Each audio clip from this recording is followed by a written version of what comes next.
నమస్తే, welcome to BRK channel. నేను ఝాన్సీ. ఇవాళ మనతో పాటు మన స్టూడియోలో ఉన్నారు mutual funds PMS AF distributor Bonigala Salmon గారు.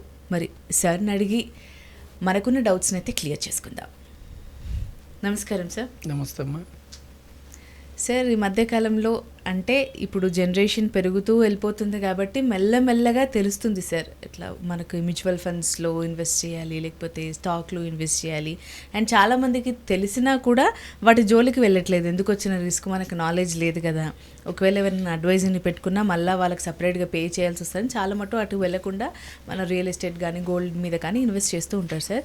మరి అలాంటి టైంలో ఇప్పుడు మ్యూచువల్ ఫండ్స్ ఏవైతే ఉన్నాయో వాటి గురించి క్లియర్గా చెప్పండి సార్. అలాగే మ్యూచువల్ ఫండ్స్తో పాటు ఇంకా మళ్ళీ పిఎంఎస్ కానీ ఏఎఫ్ఐ కానీ అనేవి వింటూ ఉన్నాం సార్. కాకపోతే దాని గురించి పూర్తి నాలెడ్జ్ చాలామందికి తెలీదు. సో వాటన్నిటి గురించి ఒక క్లియర్ వివరణ మా కోసం ఇవ్వండి సార్. చెప్తానమ్మా. ఇప్పుడు చూడమ్మా Jhansi, assets 2 types: real estates, financial assets. Real estates అంటే రియల్ ఎస్టేటు, ఇల్లులు, ల్యాండ్స్. తర్వాత ఫిజికల్ ఎసెట్స్, ఇవన్నీ రియల్ ఎసెట్స్. ఫిజికల్ ఎసెట్స్ అంటే గోల్డ్, సిల్వర్, ఇవన్నీ రియల్ ఎసెట్. ఇక్కడ ప్రాబ్లం ఏమిటంటే లిక్విడిటీ ప్రాబ్లం. అంటే గోల్డ్ సమ్వాట్ బెటర్, మనకి ఇప్పుడు అవసరమైనప్పుడు వెంటనే అమ్మవచ్చు, లేదంటే అప్పు తీసుకోవచ్చు. రియల్ ఎస్టేట్లో ఏంటంటే ల్యాండ్స్ కానీ ఇల్లులు కానీ అమ్మాలంటే మనకి లిక్విడిటీ ప్రాబ్లం. అంటే వెంటనే అవ్వదు, వెంటనే చేతికి డబ్బు రాదు.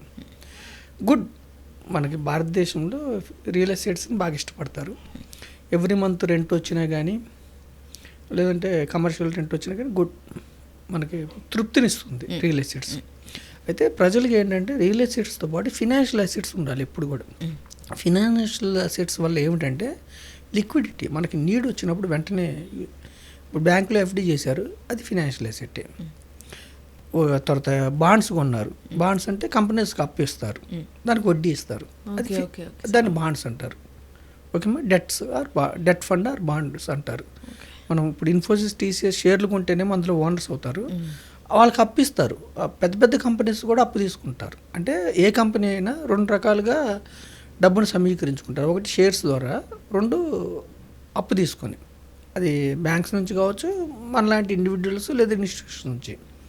సో ఫినాన్షియల్ అసెట్స్ బాండ్స్ ద్వారా ఉండొచ్చు, ఎఫ్డి ద్వారా ఉండొచ్చు. మూడోది ఏంటంటే ఫినాన్షియల్ అసెట్ షేర్స్. అయితే ఏంటంటే బాండ్స్, ఎఫ్డీలో ఏంటంటే మీకు ఫిక్స్డ్ ఇంట్రెస్ట్ వస్తుంది, ప్రిన్సిపల్కి సేఫ్టీ ఉంటుంది. షేర్స్ ఏమిటంటే అన్లిమిటెడ్ ప్రాఫిట్ వచ్చే అవకాశం ఉంది, పోతే మొత్తం పోయే అవకాశం ఉంది. షేర్స్లో 2 రకాలు ఉంటుంది, రిస్క్ ఉంటుంది. వస్తే మీకు అన్లిమిటెడ్ ప్రాఫిట్ వస్తుంది. ఇప్పుడు Infosys, TCS, Wipro, Bajaj finance, HDFC, ఎన్నో కంపెనీస్ లక్షల కోట్లు అయినాయి, మల్టిప్లై అయినాయి. కొన్ని కంపెనీస్ జీరో కూడా అయిపోయినాయి. జీరో, ఇప్పుడు ఉదాహరణకి బాగా తగ్గిన కంపెనీస్ అనుకోండి, వోడాఫోన్. ఒకప్పుడు 150 ఉండేది, 5 రూపాయలు 7 రూపాయలకి వచ్చింది. ఎస్ బ్యాంకు ఒకప్పుడు ఎక్కువ ఉండేది. అంటే ఏదన్నా అప్పుడు ఆ టైంలో కొన్న వాళ్ళకి లాస్ అన్నట్టు, వాళ్ళు ఏం చేయాలి, వెంటనే వదిలించుకోవాలి. అందుకే మనం ఏం చెప్తున్నాము, వదిలించుకోవడానికి కూడా ఒక్కోసారి డౌన్ సర్క్యూట్, టక్క ఒక రోజుల కింద కొనేవాళ్ళు ఉండరు. మనం అమ్మటానికి పెడతాము స్టాక్స్, కొనేవాళ్ళు ఉండరు. అంటే కంపెనీలో ఏదైనా ఫ్రాడ్ అయింది అనుకోమ్మా, కొనేవాళ్ళు ఉండరు, లోయర్ సర్క్యూట్కి వెళ్తూ ఉంటుంది. కొనేవాళ్ళు ఉన్నప్పుడు ప్రతిరోజు డౌన్ అయిపోతూ ఉంటుంది. అందుకని కంపెనీస్లో ఇన్వెస్ట్ చేసినప్పుడు చాలా జాగ్రత్తగా ఉండాలి మనం. అందుకని మనం ఏం చెప్తున్నామంటే గ్రూప్ ఆఫ్ కంపెనీస్లో పెట్టుబడి పెట్టడం. అయితే ఇక్కడ ఏంటంటే గ్రూప్ ఆఫ్ కంపెనీస్ 3 రకాలుగా పెట్టవచ్చు. ఒకటి mutual funds, index funds, ETFs, ఇవన్నీ ఒకే కేటగిరీ. మ్యూచువల్ ఫండ్స్లో ఉన్న అనుకూలత ఏంటంటే, ఫస్ట్ థింగ్, మ్యూచువల్ ఫండ్స్ కావచ్చు, పిఎంఎస్ కావచ్చు, ఏఎఫ్ కావచ్చు, ఇవి సెబీ రెగ్యులేటెడ్. సెబీ అంటే securities exchange board of India, government body, independent body.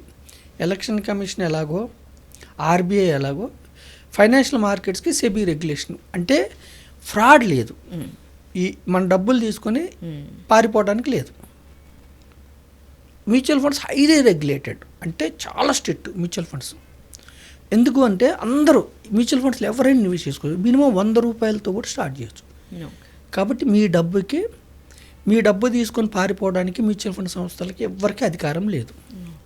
మీ డబ్బులతో వాళ్ళు షేర్స్ కొనమంటే షేర్స్ కొనాలి, బాండ్స్ కొనమంటే బాండ్స్ కొనాలి, ట్రెజరీ బిల్స్ కొనమంటే ట్రెజరీ బిల్స్ కొనాలి. మనం ఏం చెప్తే అది చేయాలి వాళ్ళు. Highly regulate. మ్యూచువల్ ఫండ్స్ ఏంటి, అందరి కోసం. రిస్క్ ఉంటుందా, రిస్క్ ఉంటుంది. రిటర్న్ గ్యారంటీ ఉంటుందా? ఉండదు. ఓకే. ఓకేనమ్మా. కానీ మోసం జరిగి డబ్బులన్నీ తీసుకొని పారిపోతారా? పారిపోరు. అంటే మ్యూచువల్ ఫండ్స్లో డబ్బు జీరో కాదు, కంపెనీస్ పారిపోవడానికి ఉండదు, కానీ రిస్క్ ఉంటుందంటే ప్రిన్సిపల్ అప్ అండ్ డౌన్ అవుతుంటుంది. ఇది మ్యూచువల్ ఫండ్స్. ఓకేనమ్మా. అయితే పిఎంఎస్ అంటే ఏంటంటే full form portfolio management services. పిఎంఎస్లో అందరికి లేదు ఎంట్రీ, కనీసం 50 లక్షలు పెట్టగలిగితేనే వాళ్ళకి ఎంట్రీ పిఎంఎస్లో. మ్యూచువల్ ఫండ్స్లో 100 రూపాయలతో కూడా మనం ఇన్వెస్ట్, సామాన్యమైన ప్రజలు కూడా ఇన్వెస్ట్ చేయొచ్చు. పిఎంఎస్లో హెచ్ఎన్ఐ, హై నెట్వర్త్ ఇండివిజువల్స్ లేదంటే ఇన్స్టిట్యూషన్స్. అయితే మ్యూచువల్ ఫండ్స్లో మీకు యూనిట్స్ ఇస్తారు. అంటే మీలాంటి వాళ్ళు ప్రతి నెల ఒక 10 కోట్లు 5 కోట్లు పెడుతున్నారు, జమ చేస్తున్నారు. అందరూ కొంచెం 5 కోట్లు అయింది. ఆ డబ్బులతో స్టాక్స్ కొని మనం పెట్టి 100 రూపాయలకి 50 కంపెనీ స్టాక్స్ రావు కదా, అంటే ఆ డబ్బులతో కొని ప్రపోర్షనేట్గా మీకు యూనిట్స్ ఇస్తారు. దీన్ని మ్యూచువల్ ఫండ్ అంటారు. స్టాక్స్ ఎవరి పేరు మీద ఉంటాయి? అయితే కంపెనీ పేరు, మ్యూచువల్ ఫండ్ సంస్థ పేరు మీద లేదంటే స్కీమ్ పేరు మీద ఉంటాయి. మరి ఆ స్టాక్స్ని అమ్మి వాళ్ళు ఫ్రాడ్ చేయడానికి ఉందంటే ఉండదు, కస్టోడియన్ ఉంటారు. మ్యూచువల్ ఫండ్స్లో ఫ్రాడే ఉండదు. పిఎంఎస్లో ఏమిటంటే మినిమం 50 లక్షలు పెట్టాలి. అంటే ఇప్పుడు మీరే ఉన్నారు, పిఎంఎస్ అనుకోండి, కాంట్రాక్ట్ ఉంటుంది. పిఎంఎస్ ఎవరైతే మెయింటైన్ చేస్తున్నారో ఆ సంస్థకి మీకు మధ్య కాంట్రాక్ట్ ఉంటుంది. ఓకేనమ్మా. ఫీజు ఎంత ఏమిటి అని. తర్వాత మీ పేరు మీదే స్టాక్స్ ఉంటాయి. మనం ఏమనుకున్నాము, ఏ కంపెనీస్ 30 కంపెనీస్ 20 కంపెనీస్ స్టాక్స్ మీ పేరు మీద ఉంటాయి. మ్యూచువల్ ఫండ్స్లో యూనిట్స్ రూపాయలు ఉంటుంది, పిఎంఎస్లో స్టాక్స్ మీద. ఎందుకంటే ఇన్వెస్ట్మెంట్ అమౌంట్ కూడా ఎక్కువే కాబట్టి మీ పేరు మీద అంటే మీకు తెలుస్తుంది. ఫండ్ మేనేజర్ ఏ స్టాక్స్ కొన్నాడు మీకోసం మీకు క్లియర్గా తెలుస్తుంది. తర్వాత డివిడెండ్స్ వచ్చాయనుకోండి మీ అకౌంట్ క్రియేట్ అవుతాయి. మ్యూచువల్ ఫండ్స్లో ఏమవుతుంది, మ్యూచువల్ ఫండ్ క్రియేట్ అవుతాయి, అది యూనిట్స్ ఎన్ఏవికి యాడ్ అవుద్ది. ఇక్కడ మాత్రం మీకు క్రెడిట్ అవుతాయి. సార్ ఇవి మంత్లీ ప్రాఫిట్స్ లాగే మనం వచ్చినట్టు తెలుస్తుందా సార్? ఇది కూడా లాంగ్ టర్మ్ ఆఫ్ పీరియడ్ అయినా ప్రతిరోజు మండే టు ఫ్రైడే మీ స్టాక్స్ పెరగొచ్చు తగ్గొచ్చు. మీ స్టాక్స్ పెరిగితే ప్రతిరోజు మీకు డబ్బు పెరుగుతుంది, మీ స్టాక్స్ తగ్గితే మీకు తగ్గుతుంది. Okay sir. ట్రేడింగ్ అది మన ఇన్వెస్ట్మెంట్. స్టాక్స్ అంటే ఏమిటంటే ప్రతిరోజు స్టాక్ మార్కెట్లో స్టాక్స్ ట్రేడ్ అవుతాయి, డిమాండ్ అండ్ సప్లై. దీర్ఘకాలమే, ఇప్పుడు కూడా ఇన్వెస్ట్మెంట్ దీర్ఘకాలం. అయితే పిఎంఎస్లో ఏమిటంటే మ్యూచువల్ ఫండ్స్లో దీర్ఘకాలం కదా, పిఎంఎస్లో రిస్క్ ఎక్కువ తీసుకుంటారు. అంటే వస్తే మిక్కిలి లాభం వస్తుంది, రిస్క్ రిటర్న్ ఎక్కువ వచ్చే అవకాశం ఉంది, పోతే ఎక్కువ పోయే అవకాశం ఉంది. అయితే ఇక్కడ కూడా జీరో ఏం కాదు డబ్బు, ఎందుకంటే పిఎంఎస్ కూడా బంచ్ ఆఫ్ స్టాక్స్, ఒక స్టాక్ కాకుండా డైవర్సిఫైడ్ పెడతారు. బంచ్ ఆఫ్ స్టాక్స్, రిస్క్ ఎక్కువ ఉంటుంది, రిటర్న్ ఎక్కువ వచ్చే అవకాశం ఉంది, బట్ నాట్ గ్యారంటీడ్. పిఎంఎస్లో డైరెక్ట్గా మీకు స్టాక్స్ ఉంటాయి. ఓకే అమ్మా. ఇది కూడా సెబీ రెగ్యులేటెడ్. పిఎంఎస్ కూడా మీ డబ్బులు తీసుకుని పారిపోవడానికి ఉండదు, సెబీ రెగ్యులేటెడ్, ఫ్రాడ్ ఏం చేయరు. ఏఎఫ్ అనేది మూడవది, ఆల్టర్నేటివ్ ఇన్వెస్ట్మెంట్ ఫండ్. పేరులోనే ఆల్టర్నేటివ్. ఇక్కడ మినిమం 1 crore. అంటే ఇది ప్యూర్గా సోఫిస్టికేటెడ్ ఇన్వెస్టర్స్ కోసం, అందరి కోసం కాదు. రిస్ట్రిక్షన్ అంటే రిస్క్ని అర్థం చేసుకున్న హై రిస్క్ ఉంటుంది ఇక్కడ ఆల్టర్నేటివ్ ఇన్వెస్ట్మెంట్ ఫండ్స్లో. మ్యూచువల్ ఫండ్స్ కంటే పిఎంఎస్ కంటే కూడా ఇంకెక్కువ రిస్క్ ఉంటుంది, ఎక్కువ రిటర్న్ వచ్చే అవకాశం ఉంది, బట్ నాట్ గ్యారంటీడ్ ఇక్కడ కూడా. అయితే మ్యూచువల్ ఫండ్స్లో పిఎంఎస్లో ఏంటంటే లిస్టెడ్ స్టాక్స్, అంటే సెబీ దగ్గర లిస్ట్ అయిన కంపెనీ స్టాక్స్ కొంటారు కదా, ఇక్కడ అన్లిస్టెడ్లో కూడా పెట్టవచ్చు. ఇప్పుడు అంటే కొన్ని కంపెనీస్ గవర్నమెంట్ దగ్గర లిస్ట్ కాకముందు ఫస్ట్ కొంత వ్యాపారం నడిపిస్తూ ఉంటారు. ఇప్పుడు ఎన్ఎస్సి ఉంది, నేషనల్ స్టాక్ ఎక్స్చేంజ్, ఇంకా లిస్ట్ కాల, బిఎస్సి లిస్ట్ అయింది కానీ ఎన్ఎస్సి లిస్ట్. అట్లాంటి స్టాక్స్ ఇప్పుడు జొమాటో ఇప్పుడు లిస్ట్ అయింది, అంతకుముందు లిస్ట్ కాల. అట్లా అన్లిస్టెడ్ స్టాక్స్లో కూడా పెడతారు. అన్లిస్టెడ్ స్టాక్స్లో పెడితే ఒక్కోసారి ఆ కంపెనీ లిస్ట్ అవ్వచ్చు, ఒక్కోసారి అవ్వకపోవచ్చు, ఆ రిస్క్ ఉంటుంది. అంటే ఏఎఫ్ ఏంటంటే ఆల్టర్నేటివ్, లిస్టెడ్లో పెడతారు, అన్లిస్టెడ్లో పెడతారు, బాండ్స్లో పెడతారు, ప్రైవేట్ ఈక్విటీలో పెడతారు, రియల్ ఎస్టేట్ వెంచర్స్లో కూడా పెడతారు, పెద్ద పెద్ద రియల్ ఎస్టేట్ వెంచర్స్లో. అలాగే సోషల్ ప్రాజెక్ట్స్. అంటే ఏఎఫ్లో మినిమం 1 crore. అందులో మళ్ళీ కేటగిరీ 1, కేటగిరీ 2, కేటగిరీ 3 ఉంటుంది.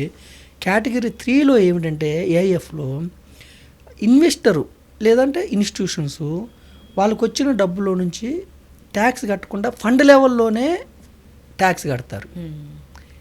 ఇప్పుడు మ్యూచువల్ ఫండ్స్లో కానీ పిఎంఎస్లో కానీ మీరు పిఎంఎస్లో షేర్లు అమ్మినప్పుడు కొన్నప్పుడు ట్యాక్స్ కట్టాలి, షార్ట్ టర్మ్ క్యాపిటల్ గెయిన్ కానీ long term capital.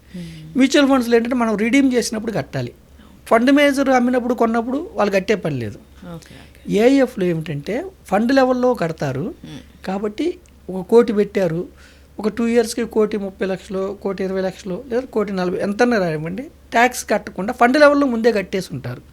So category 3లో మళ్ళీ ఇన్వెస్టర్ ట్యాక్స్ కట్టే పని ఉండదు. Okay sir. అయితే ఏఈఎఫ్ అనేది ఆల్టర్నేటివ్స్ అంటే ప్రపంచవ్యాప్తంగా ఈ మధ్య బాగా ప్రాచుర్యం పొందినాయి. Pension funds, hedge funds, insurance, తర్వాత ఫ్యామిలీ హెచ్ఎన్ఐస్ వీళ్ళందరూ ఏఐఎఫ్లో ప్రిఫర్ చేస్తున్నారు. Alternatives this is not for all, only for sophisticated investors, ఎవరైతే రిస్క్ని అర్థం చేసుకుంటారో హై రిస్క్ ఉంటుందని వాళ్ళ కోసం AIF investments. Mutual funds are for all, PMS are for only those who invested 50 lakhs, AF are for 1 crore. Mutual funds కంటే పిఎంఎస్లో ఎక్కువ risk ఉంటుంది, పిఎంఎస్ కంటే ఏఎఫ్లో ఇంకా ఎక్కువ రిస్క్ ఉంటుంది. రిస్క్ ఎక్కువ ఉంటుంది కదా, రిటర్న్ కూడా ఎక్కువ వచ్చే అవకాశం ఉందంటే ఉండొచ్చు, ఒక్కోసారి రాకపోవచ్చు. మూడిట్లో రిస్క్ ఉంటుంది. రిస్క్ అంటే ప్రిన్సిపల్ క్యాపిటల్ డౌన్ అవటం, రిస్క్ అంటే ఏమిటంటే మనం ఎక్స్పెక్ట్ చేసిన రిటర్న్ రాకపోవటం, దీన్ని రిస్క్ అంటారు. So all are risky products but regulated by SEBI. ఇది అర్థం చేసుకొని ఎవరిని ఇన్వెస్ట్ చేయాలనుకుంటే చేయొచ్చు. Okay sir.